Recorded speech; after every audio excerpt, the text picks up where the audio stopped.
चला इंग्रजी शिकूया. 3 प्रकारचे लोक असतात. एक बिलकुल पैसा खर्च करत नाहीत, त्याला आपण कंजूस म्हणतो. जे सांभाळून पैसा खर्च करतात त्याला काटकसरी म्हणतो.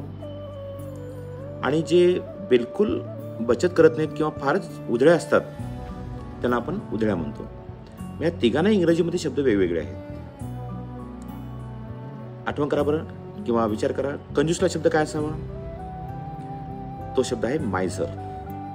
राईट, शब्दसाठा जास्त पाहिजे बरं का. त्याच्यानंतर जी व्यक्ती काटकसरी असते त्याला शब्द कोणता आहे? फ्रुगल, जो पैसे सांभाळून म्हणजे वापर करतो. आणि जे पैसे पूर्ण खर्च करते किंवा जो उधळा असतो त्याला तो शब्द कोणता आहे? स्पेंडथ्रिफ्ट. कळालं? तर मायझर कंजूस, फ्रुगल काटकसरी अँड स्पेंडथ्रिफ्ट उधळ्या.